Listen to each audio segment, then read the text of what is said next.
సోమాలియాకి ఎక్కువ, వియత్నాంకి తక్కువ అని వీళ్ళు ప్రొజెక్ట్ చేస్తారు.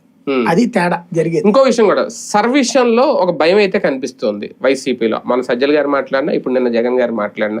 అంటే ఎందుకు నిజంగా ఓట్లు కోల్పోతే బోగస్ ఓట్లే కదా పోయేవి, ఎవరు అయినా పోతాయి కదా, నాట్ ఓన్లీ వైసీపీ కదా. చనిపోయిన వాళ్ళ ఓట్ల గురించి వీళ్ళకేం భయం లేదు. ఒకే ఓటుకి 4 ఉన్న చోట భయం లేదు.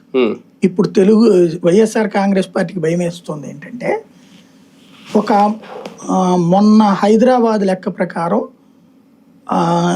50 లక్షల మంది ఆంధ్ర వాళ్ళు ఉన్నారు అక్కడ. అవును, 50 లక్షల మంది. వాళ్ళకి ఎక్కడ ఓటు ఉంది, అక్కడ ఓటు. అది డబుల్ ఓటింగ్. అలాగే బెంగళూరులో, కర్ణాటకలో దాదాపు 15 లక్షల మంది ఉన్నారు. తమిళనాడులో ఒక 5 లక్షల మంది ఉన్నారు.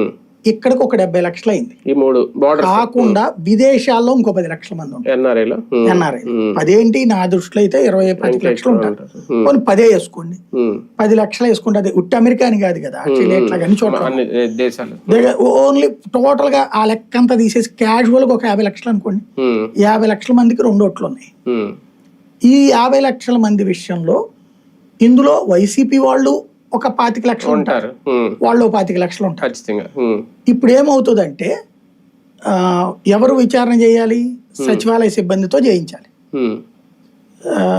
ఎవరు ఇప్పుడు ఎన్నికల సంఘం తరపున చేస్తారు.